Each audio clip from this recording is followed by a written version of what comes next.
Lucas, capítulo 1, versículo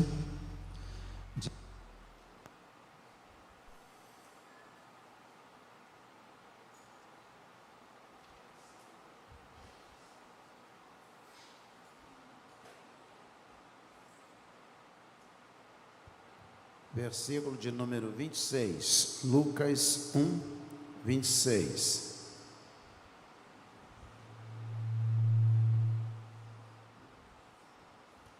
Quem achou, diga amém. Na projeção, até eu. No 6º mês, o anjo Gabriel foi enviado por Deus a uma cidade da Galileia chamada Nazaré, a uma virgem que estava comprometida a casar com um homem da casa de Davi, cujo nome era José. A virgem se chamava Maria e, aproximando-se dela, o anjo disse: Salve, agraciada, o Senhor está com você. Ela, porém, ao ouvir esta palavra, perturbou-se muito e pôs-se a pensar no que poderia significar esta saudação. Mas o anjo lhe disse: prestem bem atenção. Não tenha medo, Maria, porque você foi abençoada por Deus. Você ficará grávida e dará à luz a um filho, a quem chamará pelo nome de Jesus. E este será grande e será chamado Filho do Altíssimo. Deus, o Senhor, lhe dará o trono de Davi, seu pai. Ele reinará para sempre sobre a casa de Jacó, e o seu reinado não terá fim. Amém? Senhor, muito obrigado por esta hora. Obrigado a Deus pela comunhão que temos com o Senhor nesta manhã. Pedimos a Deus que Tu venhas nos habilitar, que a palavra do Senhor desça sobre a nossa cabeça e ao nosso coração, no mesmo propósito que o Senhor tem separado. Toca-nos, ó Deus, com a Tua palavra, é a nossa oração, em nome de Jesus, o nosso Senhor. Amém. Amém. Que Deus nos abençoe. Para a honra e glória de Jesus, o nosso Senhor. Nós estamos vivendo um tempo de perplexidade ou de muita apreensão quanto ao movimento feito pelo Legislativo do nosso país.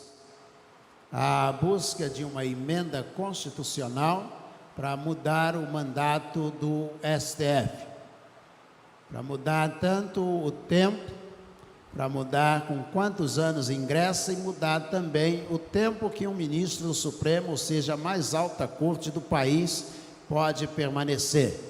Esse tempo já é limitado pela aposentadoria, ou seja, aos 75 anos, ele é obrigado a parar. Voltou para 70, voltou para 75 e fica nessa variação. Quer que eu mude o microfone? É que está mudando aqui o tempo.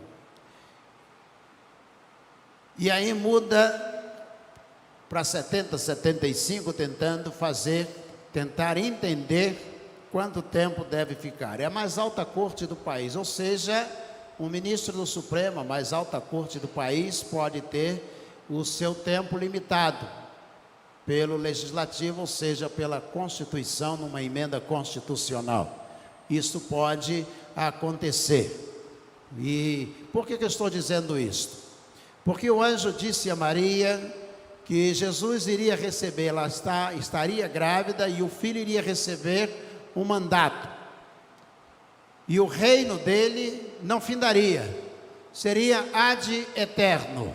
Ou seja, não estaria limitado por circunstância qualquer, seja ela política, econômica, bélica, seja ela armamentícia.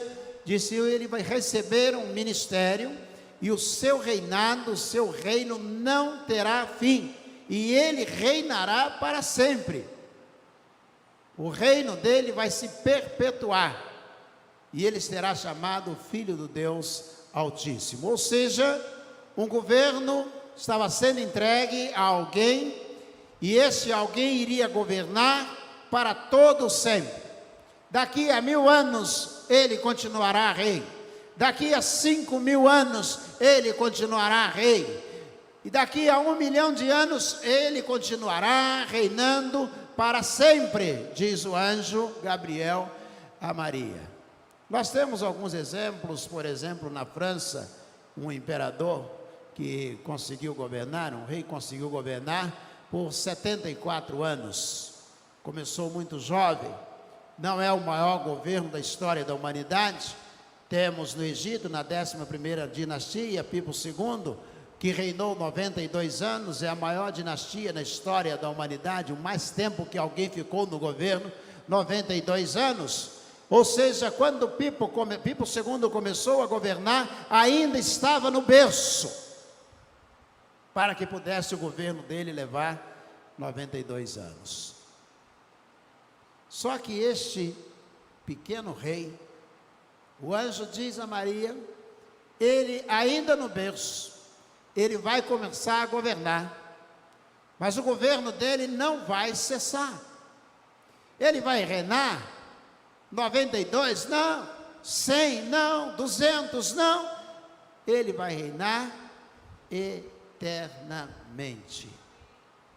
Ele veio para governar, para dirigir, para reinar eternamente.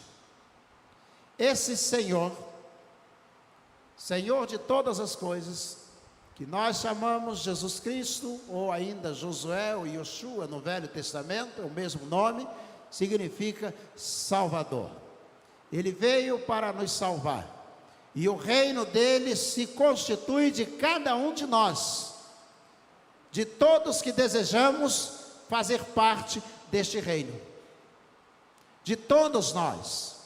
Ele começa o seu ministério dizendo às pessoas: vinde a mim todos vós estáis cansados e sobrecarregados, e eu vos aliviarei.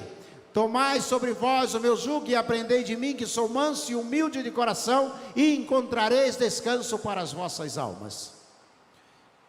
Todos aqueles que desejarem podem fazer parte desse reino, disse o Senhor Jesus. Mas esse reino não vai acabar. Ele há de se perpetuar, ou como na música de Handel, no hino de Handel, para sempre, sempre, sempre e sempre. Ele vai reinar sempre. E nós reinaremos com ele, expressão usada pelos americanos, yet, no yet. Sim, mas ainda não. Nós já estamos governando porque fazemos parte do reino, porque entregamos a vida a Jesus Cristo como Senhor e Salvador. Mas ainda não estamos na eternidade com ele. Nós já desfrutamos do reino, mas nós ainda não estamos além dos portões da morte, fazendo parte deste reino. O reino dele não terá fim, e nós aprendemos pela palavra de Deus, governaremos juntamente com ele. Esse pequeno rei, que se tornou Jesus, o cérebro de Jesus, a maior figura da história da humanidade, esse pequeno rei veio para governar todo sempre. Nós viemos ao mundo para sermos governados por ele. Todos os anjos no céu cantam, exaltando Cristo Jesus. Todos eles, sem exceção, glorificam o Senhor. E eu gostaria de encerrar dizendo que todo o hino cantado no céu, se você verificar o Apocalipse, ou então Isaías capítulo 6, você vai perceber claramente que eles estão dizendo: a ele seja a honra e a glória. Essas duas palavras estão em todos os hinos, a honra e a glória. Mas por que a honra e a glória? Deixa eu começar pela glória. Paulo, escrevendo lá aos Filipenses, diz que Jesus se esvaziou de toda a sua glória para vir habitar entre nós. A palavra grega gnos, ele se esvaziou, ele foi retirando de si toda a glória que ele possuía para vir morrer na cruz do Calvário. Então ele se esvaziou, ele tirou toda a glória para estar entre nós. E quando foi preso, diz o escritor da carta aos Hebreus, ele foi levado para fora dos muros, para um lugar de desonra. Isso mesmo, Jesus foi levado para um lugar de desonra, que era o nosso lugar. Então, hoje, nós temos duas coisas que temos que oferecer a ele. a glória de volta. Toda a sua glória deve ser reconhecida por nós. E quando nós cantamos e dizemos glória a Deus, nós estamos devolvendo a Ele a glória que Ele tirou dele mesmo, para que nós pudéssemos recebê-lo aqui. Então, quando você faz qualquer coisa, diz, ainda Paulo diz, faça para a glória de Deus. Tudo que você realizar, seja para a glória de Deus. Ainda que seja mínima, seja pequena, mas faça para a glória de Deus. Você está a Ele devolvendo toda a glória. E porque Ele foi levado para um lugar de desonra, em nosso lugar, nós devemos honrá-lo o tempo todo. Quando a gente oferece a nossa vida para Ele, nós estamos dizendo, Senhor, o que eu tenho de mais precioso, eu quero honrar o Senhor, entregando ao Senhor a minha vida. E eu quero dar a minha vida para o Senhor, para honrar o Senhor que foi desonrado em meu lugar. Ele não deixou de ser rei, Ele não deixou de reinar, o seu reino não deixou de ser um reino eterno, mas Ele veio em desonra, por sua causa e por minha causa. E quando nós começamos a honrar o Senhor, com palavras, com hinos, com ofertas, com evangelismo, com assistência a outra pessoa, com amor ao próximo, nós estamos dizendo a Ele, Senhor, eu reconheço que o Senhor foi desonrado por mim, mas para mim, eu quero honrar o Senhor. E nós honramos o Senhor com as nossas vidas e os nossos feitos. Quando Jesus estava ali no processo, aquele momento de nascimento, os pastores estão no campo e eles vão ser guiados, os reis, os magos também estão, mas vão ser guiados para chegarem até Jesus. Há uma estrela acesa, vale a brincadeira, e aquela estrela não apagou, foi até o final, não é isso? Chegou lá, continuou acesa, mas eu quero dizer a você, que os anjos desceram num grande coro, e começaram a cantar. Diz Sam Tipt que os anjos, quando Jesus começou o processo no nascimento, sabiam que ele chegaria, que já havia perdido a sua glória, e chegaria a desonra, eles não poderiam oferecer honra oferecendo a própria vida, mas eles poderiam dar glória a Deus. E os anjos aparecem, sabendo que Jesus perdeu toda a sua glória para estar entre nós. Os anjos aparecem em milhares e milhares e milhares de anjos estão cantando glória a Deus nas alturas. Ou seja, Ele retirou de si a sua glória. Mas no nascimento os anjos vieram para dar a Ele a glória que a Ele é devida. Nós podemos e devemos continuar honrando Jesus com as nossas vidas e glorificando o Pai pelo que Ele fez por nós.